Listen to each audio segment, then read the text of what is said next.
ಸಂಯುಕ್ತ ಕರ್ನಾಟಕ ವೀಕ್ಷಕರಿಗೆ ಸ್ವಾಗತ. ನಾನು ವೈಷ್ಣವಿ. ಇವತ್ತಿನ ಸಂಯುಕ್ತ ಕರ್ನಾಟಕ ದಿನಪತ್ರಿಕೆಯಲ್ಲಿ ಏನೇನೆಲ್ಲ ಹೆಡ್ಲೈನ್ಸ್ ಇದೆ ಅನ್ನೋದನ್ನ ನೋಡ್ತಾ ಹೋಗೋಣ. ಒಂದು ಕಮರ್ಷಿಯಲ್ ಸಿಲಿಂಡರ್ಗೆ ಈಗ 3,071 ರೂಪಾಯಿ ಆಗಿದೆ. ಏಕಾಏಕಿ ಪ್ರತಿ ಸಿಲಿಂಡರ್ ದರ 993 ರೂಪಾಯಿ ಏರಿಸಿದ ಕೇಂದ್ರ ಸರ್ಕಾರ. ಹೋಟೆಲ್ ಉದ್ಯಮಿಗಳು ಕಂಗಾಲು. ಗೃಹ ಬಳಕೆ ಎಲ್ಪಿಜಿ ಯಥಾಸ್ಥಿತಿಯಲ್ಲಿದೆ. ಸಿಎಂ ಬದಲಾವಣೆ ಡೇಟ್ ಫಿಕ್ಸ್ ಆಗಿಲ್ಲ ಎಂದ ಮಲ್ಲಿಕಾರ್ಜುನ್ ಖರ್ಗೆ. ಬದಲಾವಣೆ ಆಗುತ್ತೋ ಇಲ್ವೋ ಈಗಲೇ ಹೇಳೋಕ್ಕಾಗಲ್ಲ. ನಾನು, ಸೋನಿಯಾ, ರಾಹುಲ್ ಗಾಂಧಿ ತೀರ್ಮಾನಿಸುತ್ತೇವೆ ಎಂದ ಕೈ ಅಧ್ಯಕ್ಷ. ಬಂಗಾಳದಲ್ಲಿ ಅಕ್ರಮ ಬಾಂಗ್ಲನ್ನರ ನೆಲೆ. ಬಾಂಗ್ಲಾದೇಶದಿಂದಲೇ ಸಾಕ್ಷಿ. ಬಿಜೆಪಿ ಅಧಿಕಾರಕ್ಕೆ ಬಂದ್ರೆ ಎಲ್ಲರನ್ನೂ ವಾಪಸ್ ಕಳಿಸ್ತಾರೆ, ಅದರಿಂದ ನಮಗೆ ಸಮಸ್ಯೆ. ಬಾಂಗ್ಲಾ ಸಂಸತ್ತಲ್ಲೇ ಹೇಳಿಕೆ ನೀಡಲಾಗಿದೆ.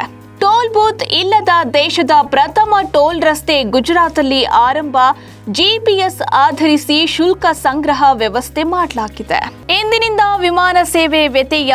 ನಿತ್ಯ 100 ವಿಮಾನ ಹಾರಾಟ ರದ್ದಿಗೆ ಏರ್ ಇಂಡಿಯಾ ನಿರ್ಧಾರ. ತಾತನಾದ ಖುಷಿಯಲ್ಲಿ ಡಿಕೆ ಶಿವಕುಮಾರ್. ಪುತ್ರಿ ಐಶ್ವರ್ಯಾಗೆ ಹೆಣ್ಣು ಮಗು ಜನನವಾಗಿದೆ. ದೇಶದ ಶ್ರಮಿಕರ ಹಣೆಬರಹ ಬದಲಿಸಿದ ಪ್ರಧಾನಿ ನರೇಂದ್ರ ಮೋದಿ ಎಂದು ಬಿವೈ ವಿಜಯೇಂದ್ರ ಅವರು ಹೇಳಿದ್ದಾರೆ. ಕಾರ್ಮಿಕರ ದಿನಾಚರಣೆ ಅಂಗವಾಗಿ ಶ್ರಮಿಕರಿಗೆ ಸನ್ಮಾನ ಮಾಡಲಾಗಿದೆ. ಮೇ 7ರಿಂದ ವಾರ್ಷಿಕ ಮಾವು ಮೇಳಕ್ಕೆ ಸಿದ್ಧತೆ. ಲಾಲ್ಬಾಗ್ನಲ್ಲಿ 120ರಿಂದ 130, ಕಬ್ಬನ್ ಪಾರ್ಕ್ನಲ್ಲಿ 40 ಮಳಿಗೆ ಓಪನ್ ಆಗಲಿವೆ. ವಾಣಿಜ್ಯ ಎಲ್ಪಿಜಿ ದರ ಏರಿಕೆಗೆ ಖಂಡನೆ. ಯುವ ಕಾಂಗ್ರೆಸ್ ಕಾರ್ಯಕರ್ತರ ಪ್ರತಿಭಟನೆ. ಬೆಂಗಳೂರಲ್ಲಿ ಮೇಲ್ಸೇತುವೆ ಬಳಕೆಗೂ ಟೋಲ್. ಉಕ್ಕಿನ ಫೈಬರ್ನಿಂದ ಫ್ಲೈಓವರ್ ನಿರ್ಮಾಣ. 2 ಎಲಿವೇಟೆಡ್ ಕಾರಿಡಾರ್ಗಳಿಗೆ 7,577 ಕೋಟಿ ವೆಚ್ಚವಾಗಿದೆ. ದಿಢೀರ್ ನಿಂತು ಹೋದ ಸಿಎಂ ಕೈಗಡಿಯಾರ. ಕೂಡಲೇ ರೀಸೆಟ್ ಮಾಡಿದ ಕೆಪಿಸಿಸಿ ಕಾರ್ಯಾಧ್ಯಕ್ಷ ಚಂದ್ರಶೇಖರ್. ಜೈಲಿನಲ್ಲಿ ಕೂತೆ ಹೆಂಡತಿ ಜೊತೆ ವಿಡಿಯೋ ಕಾಲ್ನಲ್ಲಿ ರೊಮ್ಯಾನ್ಸ್. ಸೋಷಿಯಲ್ ಮೀಡಿಯಾದಲ್ಲಿ ಕೈದಿಯ ರೊಮ್ಯಾನ್ಸ್ ವೈರಲ್ ಆಗಿದೆ. ಚಿನ್ನದ ಅಂಗಡಿಗೆ ಕನ್ನ ಹಾಕಿದ 70 ಕೆಜಿ ಬೆಳ್ಳಿ ವಸ್ತು ಕಳ್ಳತನವಾಗಿದೆ.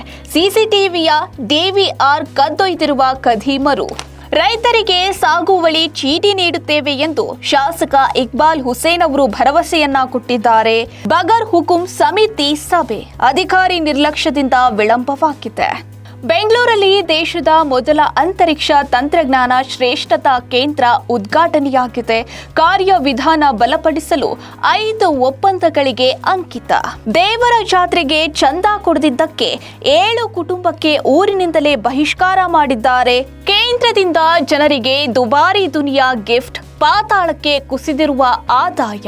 ಸರ್ಕಾರ ಜನಸಾಮಾನ್ಯರ ನೋವು ಅರಿಯಲಿ ಎಂದ ಡಿಕೆ ಶಿವಕುಮಾರ್. ಎಲ್ಪಿಜಿ ದರ ಏರಿಸಿ ಬಡವರ ಹೊಟ್ಟೆ ಮೇಲೆ ಬರೆ ಹಾಕಲಾಗಿದೆ ಎಂದ ಮಲ್ಲಿಕಾರ್ಜುನ್ ಖರ್ಗೆ.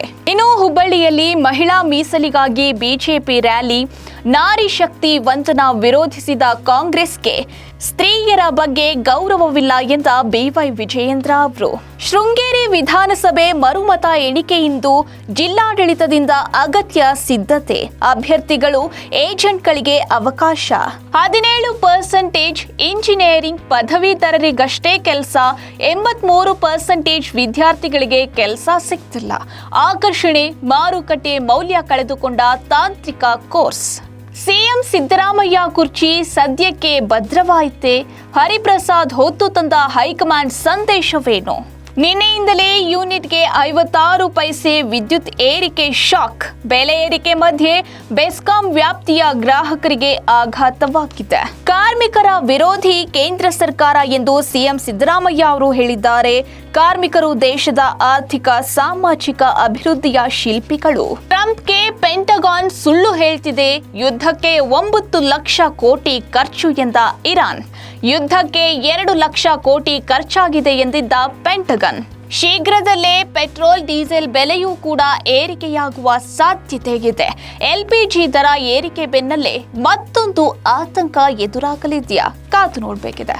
ಹೊರ್ಮುಜ್ ಜಲಸಂಧಿ ಇರಾನ್ ನಿಯಂತ್ರಣಕ್ಕೆ ಯುಎಇ ಆಕ್ಷೇಪ ವ್ಯಕ್ತಪಡಿಸಿದೆ.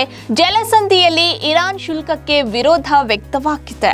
ಬಂಗಾಳದಲ್ಲಿ ಸ್ಟ್ರಾಂಗ್ ರೂಮ್ಗೆ ಕೇಂದ್ರದ ಪಡೆಗಳಿಂದ ದಿಗ್ಬಂಧನ. 24 ತಾಸು ಸಿಸಿಟಿವಿ ಕಣ್ಗಾವಲು. ಸುತ್ತಲೂ ನಿಷೇಧಾಜ್ಞೆ. ಇನ್ನು ದೇಶ ವಿದೇಶದಲ್ಲಿ ಏನೆಲ್ಲ ಬೆಳವಣಿಗೆ ಆಗಿದೆ ಅನ್ನೋದನ್ನ ತಿಳ್ಕೋಬೇಕು ಅಂದ್ರೆ ದೇಶ ವಿದೇಶ ಪುಟ 9 ಈ ಪುಟದಲ್ಲಿ ಎಲ್ಲಾ ಮಾಹಿತಿ ಸಿಗುತ್ತೆ. ನೀವು ಈ ಪುಟವನ್ನ ಓದಬಹುದು. ಇನ್ನು IPL ಟೈಮ್, ರಾಯಲ್ಸ್ಗೆ ಟಕ್ಕರ್ ಕೊಟ್ಟ ದೆಹಲಿ ಕ್ಯಾಪಿಟಲ್ಸ್, ರಾಹುಲ್ ಅಮೋಘ ಆಟ, ಪರಾಗ್ ಆಟ ವ್ಯರ್ಥವಾಗಿದೆ, ಡಿಸಿಗೆ ಅತಿದೊಡ್ಡ ಜಯ ಇತ್ತು. ಇಂದು ಚೆನ್ನೈಗೆ ಮುಂಬೈ ಪಡೆ ಸವಾಲು, ಧೋನಿ, ರೋಹಿತ್ ವಾಪಸ್ಸಾಗುವ ಸಾಧ್ಯತೆ ಇದೆ. ಇದಾಗಿತ್ತು ಇವತ್ತಿನ ಸಂಯುಕ್ತ ಕರ್ನಾಟಕ ದಿನಪತ್ರಿಕೆಯ ಹೆಡ್ಲೈನ್ಸ್. ಇನ್ನಷ್ಟು ಸಮಗ್ರ ಸುದ್ದಿಗಳಿಗಾಗಿ ಓದಿ ಸಂಯುಕ್ತ ಕರ್ನಾಟಕ ದಿನಪತ್ರಿಕೆ.